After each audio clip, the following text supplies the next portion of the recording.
అండి అందరు బాగున్నారా? నేనైతే చాలా బాగున్నా. ఈరోజు అయితే మంచి రెసిపీతో మీ ముందుకు వచ్చానండి. నేను ఇక్కడ తైదలు, పెసరపప్పు, సాబ్దనాలతో మంచి రెసిపీ చేసినండి. ఇప్పుడు ఎండాకాలం కదా, సల్వా ఉండడానికి ఇలా చేసుకొని తినండి. చాలా టేస్టీగా ఉంటుంది. అలాగే బీపీ షుగర్ ఉన్న వాళ్ళకు కూడా చాలా మంచిదండి. ఇది ఎలా చేసుకుందామో చూద్దాం పదండి. ఇక్కడ తైదలు, పెసరపప్పు, సాబ్దనాలు ఇక్కడ కడాయి పెట్టేసుకున్నాండి. పెసరపప్పు వేయించుకుందామని. పెసరపప్పు అయితే వేయించుకోవాలి మంచిగా.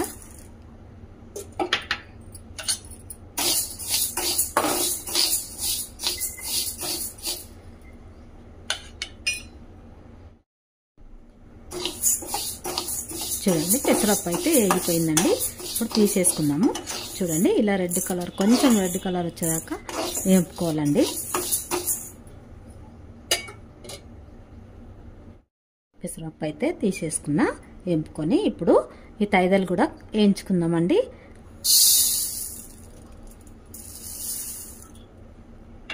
తైదలు కూడా మంచిగా వేపుకోవాలి. ఇట్లా వేపుకుంటే ఏంటంటే కమ్మదనం అన్నది వస్తుందండి. చాలా టేస్టీగా కూడా ఉంటుంది వేపుకుంటే.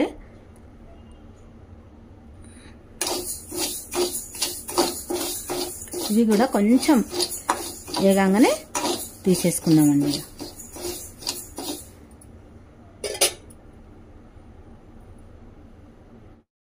చూడండి ఇవైతే నేను వేపుకొని నానబెట్టేసుకున్నాండి. ఒక హాఫ్ అన్ అవర్ నానబెట్టుకొని పక్కకు పెట్టేసుకున్నా. ఇవి సాబ్దనాలు అయితే వేయించుకోవద్దండి, డైరెక్ట్ అలాగే నానబెట్టుకోవాలి. ఒక గంట సేపు నానబెట్టుకోవాలన్నీ. మంచిగా ఉడికిపోతాయండి, మెత్తగా ఉడికిపోతాయి. వాటర్ అయితే వేడెక్కిపోయింది, మసులుతున్నాయండి. ఈ తైదలు ఇప్పుడు నానబెట్టి పెట్టుకున్నా కదా, ఈ తైదలు వేసేసుకున్నాను. తైదలు వేసుకున్న తర్వాత మంచిగా ఒకసారి కలుపుకోవాలండి.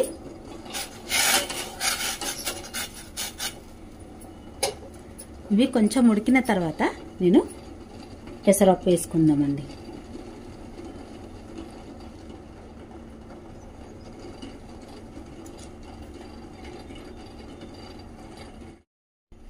చూడండి ఇవైతే కొంచెం ఉడుకుతున్నాయి. ఇప్పుడు దీంట్లోనే పెసరపప్పు వేసుకుందామండి. నానబెట్టి పెట్టుకున్నా కదా పెసరపప్పు, అది వేసేసుకుందాం. అలాగే నానబెట్టి పెట్టుకున్న సాబ్దానాలు కూడా వేసేసుకుందామండి.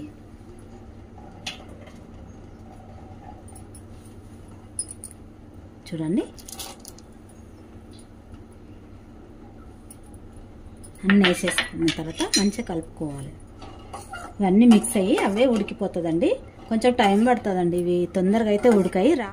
మనం తైదలు వేసుకున్నాం కదండి, తైదలకి కొంచెం టైం పడుతుందండి. ఇవి అయితే తొందరనే ఉడికిపోతుంది. పెసరపప్పు సాబ్దనాలు తొందరగా ఉడికిపోతుంది, కానీ తైదలు మాత్రం కొంచెం లేట్ అవుతుందండి.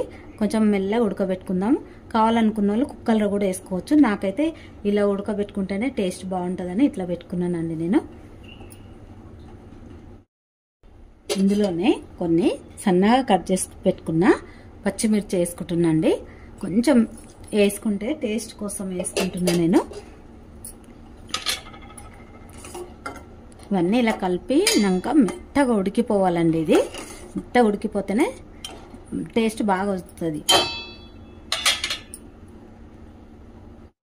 చూసారండి ఉడికిపోయింది. ఇది సాబ్దనాలు, తైదలు, పెసరపప్పు అన్నీ ఉడికిపోయినాయండి. చూడండి ఇలా రావాలి, మంచిగా ఇలా ఉడికిపోవాలి. ఇలా ఉడకాలండి.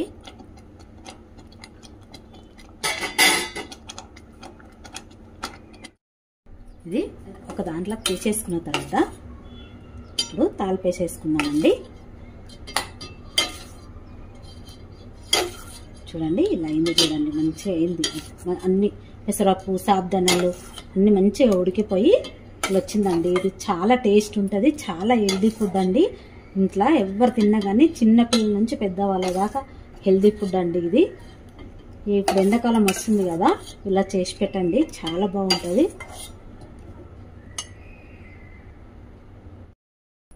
ఒకటి తాలింపు పెట్టేసుకోవడానికి ఒక కడాయి అయితే పెట్టేసుకున్నాండి నేను.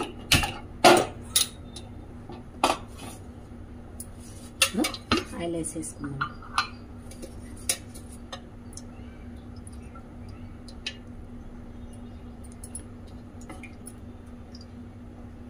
రెండు స్పూన్ల ఆయిల్ వేసుకున్నాండి.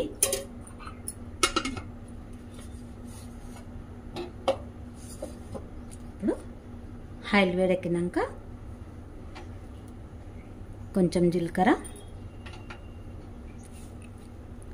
కొన్ని ఆవాలు, కొంచెం శనగపప్పు అండి.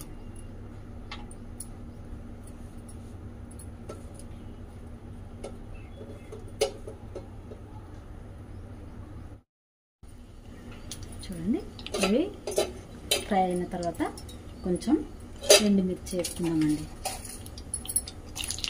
ఎండుమిర్చి,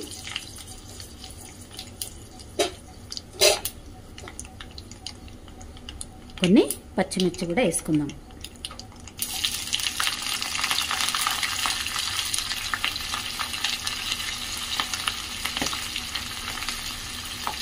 అలాగే కొంచెం కరివేపాకండి.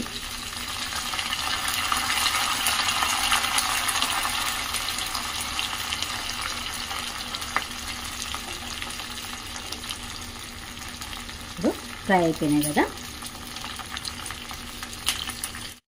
చూడండి, పోపు అయితే అయిపోయిందండి. ఇప్పుడు ఇందులో వేసేసుకుందామండి.